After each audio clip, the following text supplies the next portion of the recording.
Cuma sohib Ustaz yang datang itu tidak. Ada lagi yang datang. Disertai gelap gulita, zulumat, guru dan kilat. Kemudian, cuma sohib Ustaz yang datang itu tidak. Ada lagi yang datang.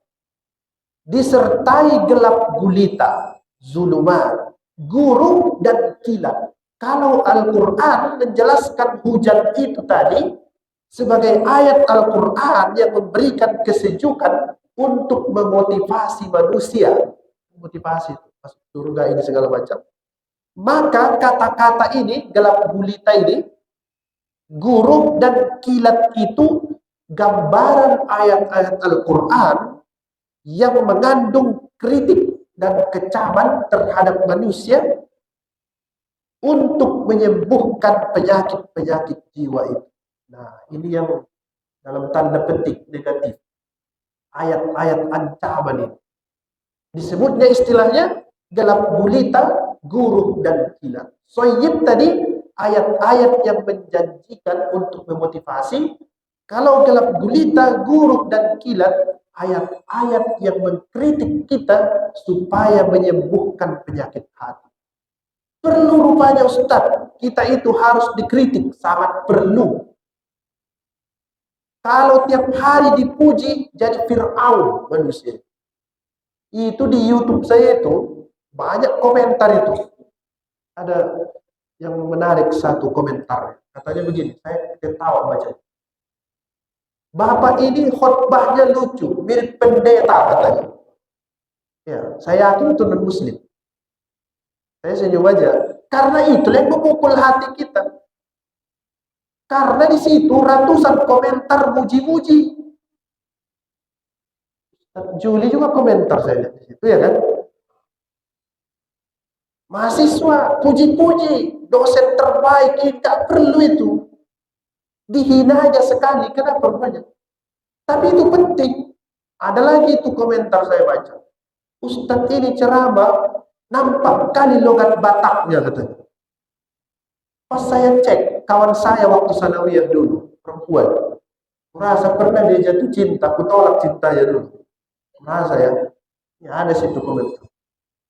Saya nggak pernah balas itu. Bahkan nggak saya baca pun. Admin kadang lapor begini-begini, saya biarin aja. Tapi itu penting. Penting itu. Itu Ustadz Somad itu habis dimaki-maki orang di medsos itu. Baca. Ustadz Adi Hidayat sama saja. Jangankan itu Nabi Muhammad Sallallahu Alaihi Wasallam. Jangan cari panggung di dunia ini. Tidak usah. Bahkan kalau saat kita dikritik, bahkan kalau dihina orang, disitulah kita kembali jadi manusia. Pas dipuji-puji jadi iblis. Macam dia aja yang betul di dunia ini kan. Hitam pun mukanya dikiranya masih putih itu. Karena dipuji setiap hari. Makanya saya paling hindari. Apalagi ada mahasiswa muji-muji, pasti minta nilai A itu. Lebih bagus dijauh itu. Hati kita itu harus stabil menghadapi dua hal. Pujian dan kritik. Al-Quran begitu. Bahkan dalam Al-Quran itu, lebih sering sebenarnya manusia itu tidak dipuji. Ceklah.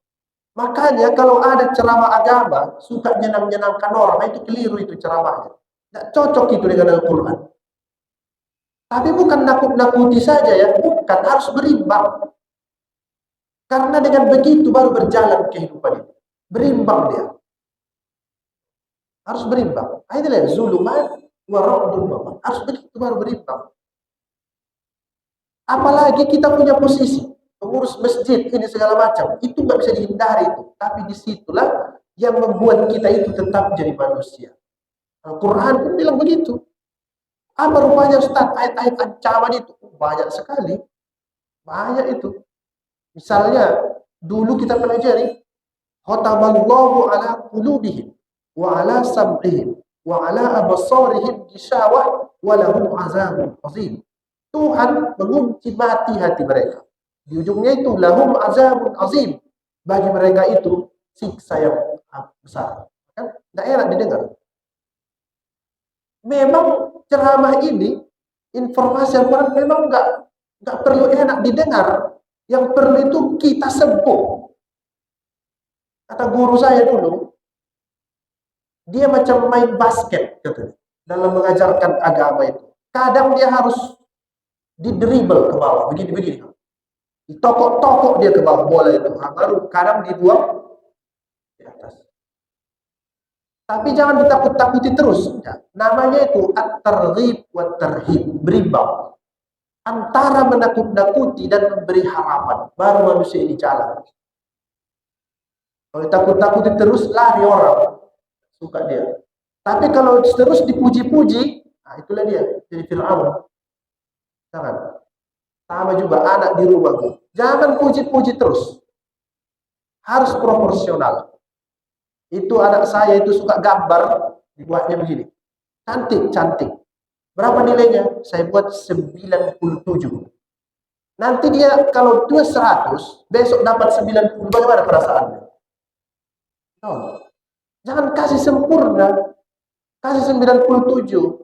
Berarti yang 3 lagi, kamu belum betul 100%. Jadi ada dalam hatinya itu sesuatu yang harus diperbaiki.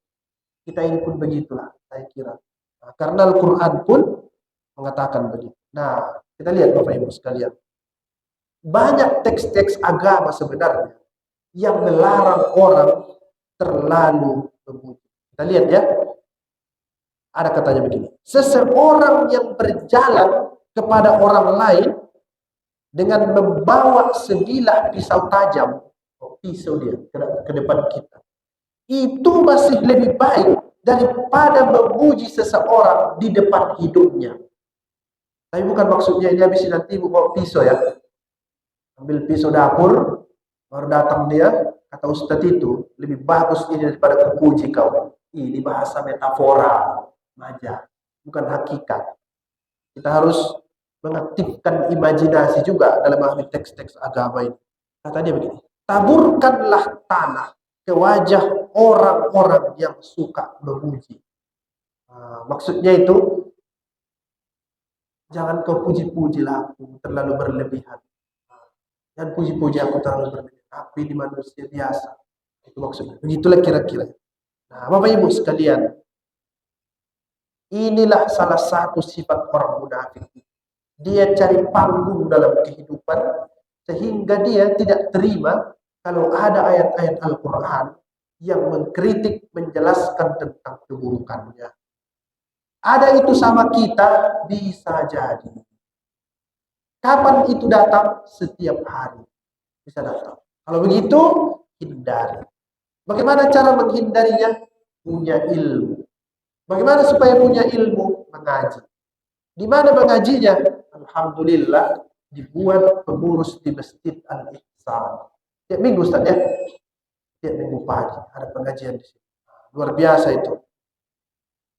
Nah, Bapak Ibu sekalian, yang terakhir dia sebut begitu. Apalagi tadi ayat yang menyejukkan tidak masuk ke pikirannya. Ayat yang mengkritik tidak cocok sama dia. Munafik namanya. Apalagi mereka menyumbat jari-jari mereka ke dalam telinga. Tutupnya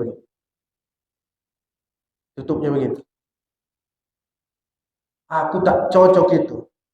Baik ayat Al-Quran yang menjanjikan maupun ayat Al-Quran yang mengancam, tak cocok. Tutup kupingku begitu. Tutupnya begitu. Jangan Bapak Ibu bilang begini ya, kurasa Ustaz, itulah orang-orang yang tidak datang mengaji pagi ini. Jangan tuduh-tuduh orang. Ya. Nanti pulang ke rumah dibilang sama suaminya, kayaknya ayat yang tadi, ya abang itu kenanya, berantem lah itu.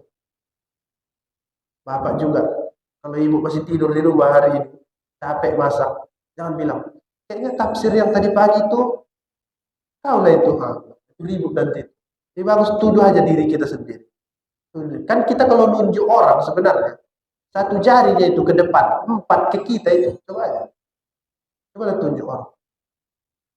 Gitu kan?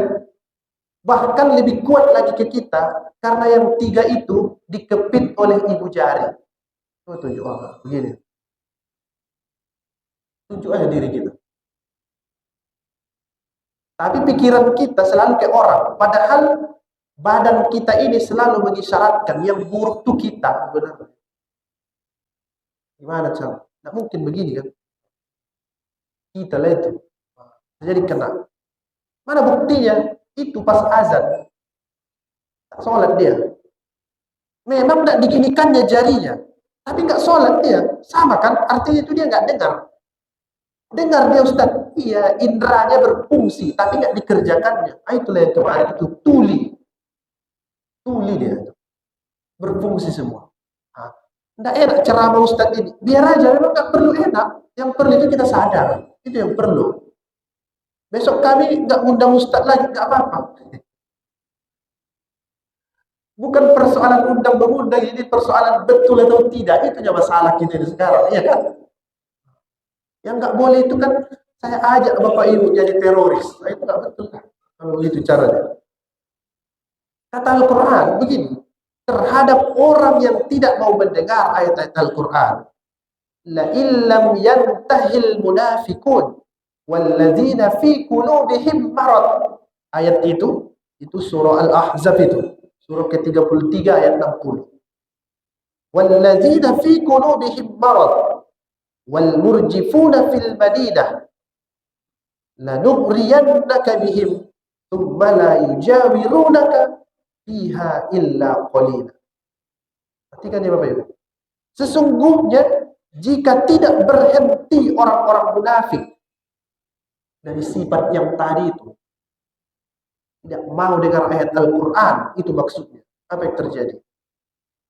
Orang munafik dan orang yang berpenyakit dalam hatinya dan orang yang menyebarkan berita bohong di Madinah itu, niscaya mereka tidak menjadi tetanggamu di Madinah melainkan dalam waktu yang sebentar. Begini maksudnya itu. Nanti matilah semua itu, masuk neraka lah itu semua. Begitu kira-kira. Jadi Bapak Ibu sekalian, hindari. Sekitar seminggu atau 2 minggu yang lalu, saya ditanya orang di pengajian juga. Ustaz, kenapa itu orang munafik disebut kekal di neraka jahanam?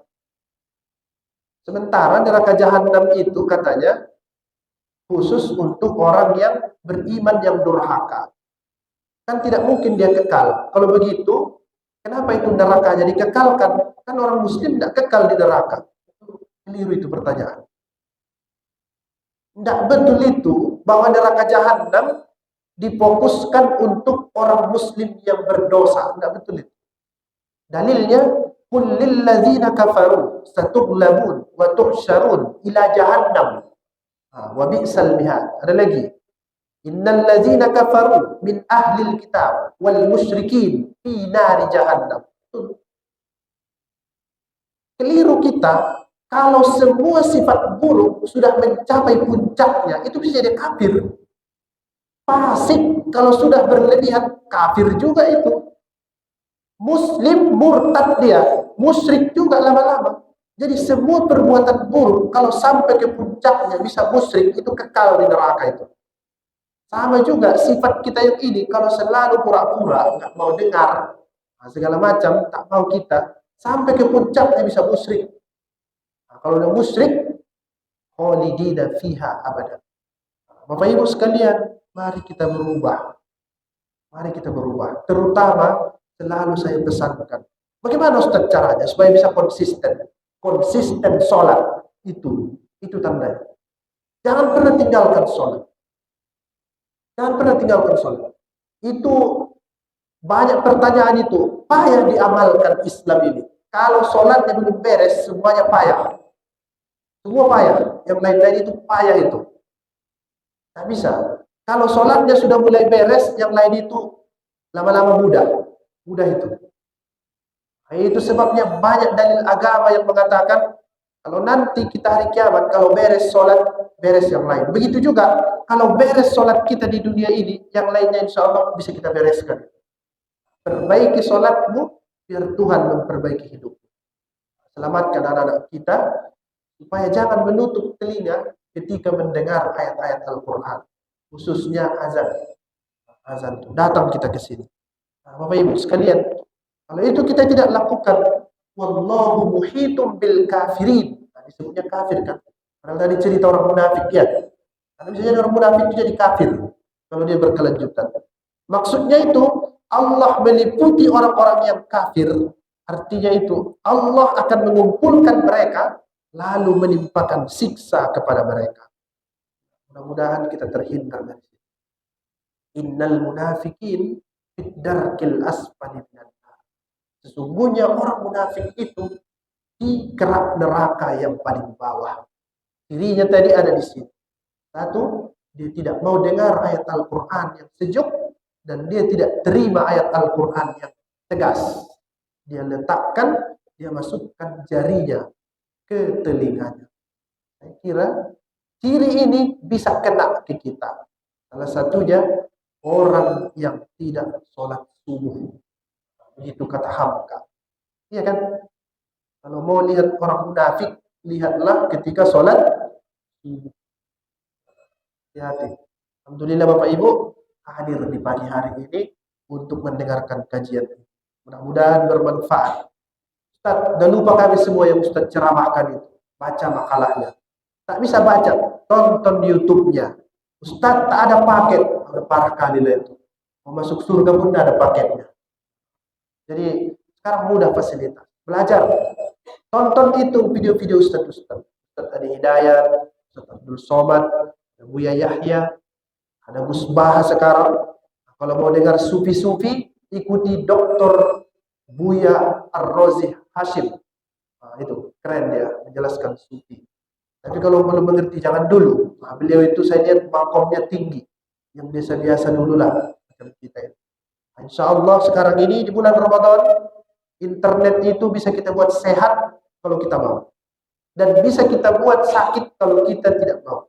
Intinya, dengar itu ayat Al-Quran, baik dia soyyiban. Dengar itu ceramah ustaz-ustaz, baik yang menyejukkan seperti A'agim, dengarkan itu. Atau juga yang tidak menyejukkan. Apa tadi itu? Zulumat, warabdun, wabar. Dengarkan semua. Baik kita ini berimbang menghadapi kehidupan. Yang tidak boleh itu, Bapak Ibu, tidak dengarkan ceramah. Itu yang tak boleh. Selera boleh masing-masing. Terima kasih, mudah-mudahan bermanfaat. Semoga tidak ada pertanyaan. Terima kasih. Assalamualaikum warahmatullahi wabarakatuh.